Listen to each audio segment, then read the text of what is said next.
Hey, MCE crew, I want to talk to you today about something that can knock you right off of your game when you're trying to achieve financial independence and really set you back really, really far. And we're going to talk about how you prevent that setback from occurring. But first, I'm going to tell you a little story. Now, before I tell you the story, please hit like, please subscribe, share it.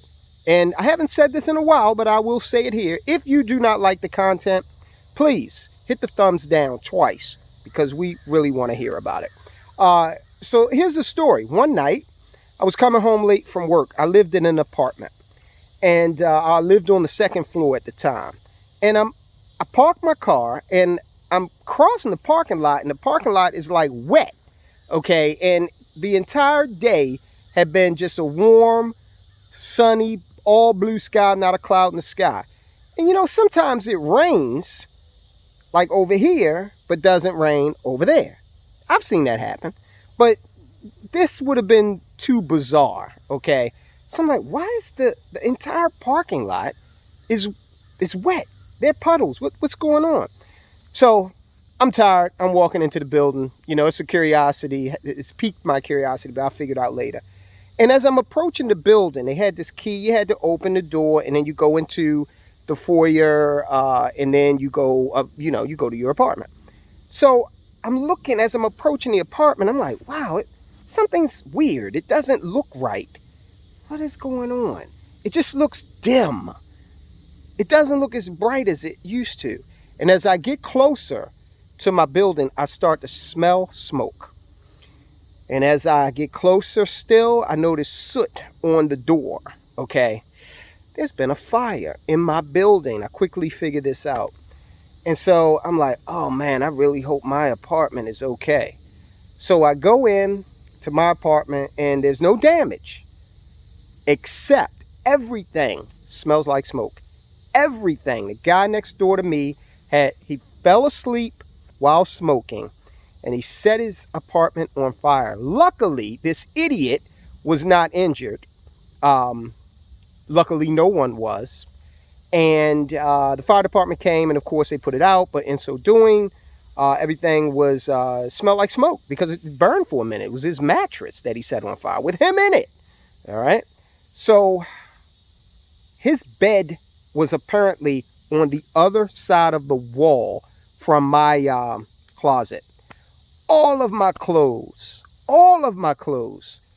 had this acrid smoke smell in it. And I knew that it was no amount of dry cleaning that was ever going to get that out. Okay. So I was like, damn, this is a hell of an inconvenience. But it was only an inconvenience because I had renter's insurance. All right. And the next morning I called up and they asked me a few questions, asked me what I lost. I can't remember if an adjuster came over, but the moral of the story is I got an entirely new wardrobe because I was insured. Now, I don't sell property insurance, okay? So there's nothing in this for me. I am asking you to make sure that if you're a renter and you don't have property insurance, you're crazy, because renter's insurance costs like $100 a year. At least that's what it was when I was renting. It was a long time ago, but what if it's double? Now it's $200 a year. Okay, that's nothing. So get yourself some renter's insurance if you don't have it.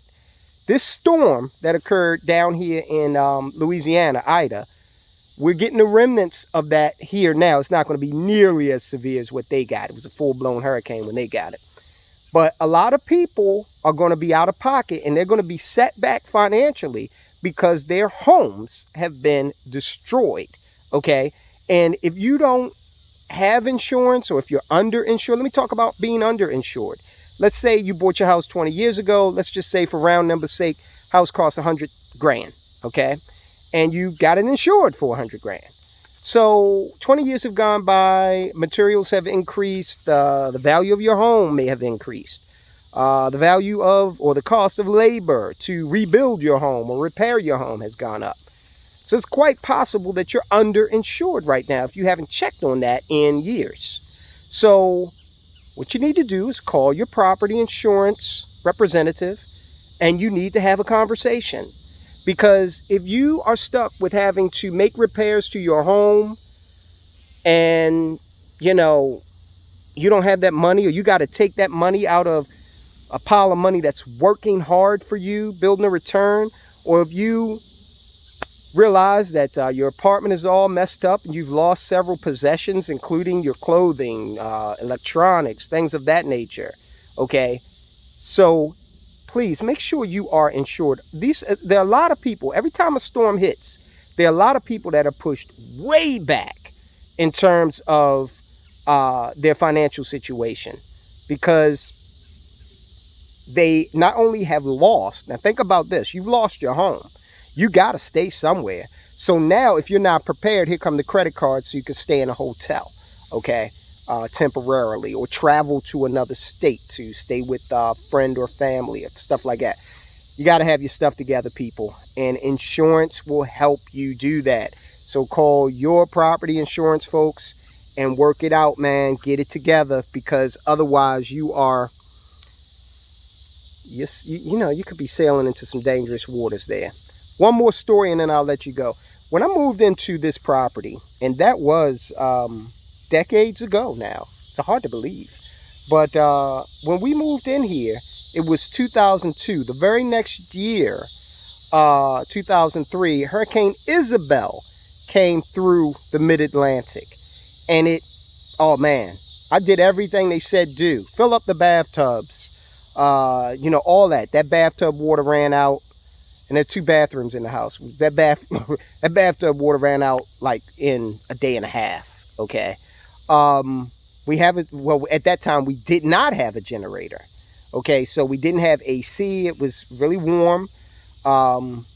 We had to start cooking food. We actually had like a big barbecue for our neighbors, because they had generators, we didn't. We had just moved in, and we were fools. We didn't know what it meant to live in an area that we live in, okay, more rural. So what we ended up having to do is we had to break camp, man. We went and traveled up to Connecticut. We went to Connecticut to stay with my in-laws for a week. And then I got a call from my neighbor saying, hey, the power's back on. And before we came back down, I actually purchased a generator. And that was our first generator. We've, you know, done some other things since then. But insure yourself so that you do not have to find yourself in a retrograde financial situation if disaster strikes. All right, guys, this was just impromptu.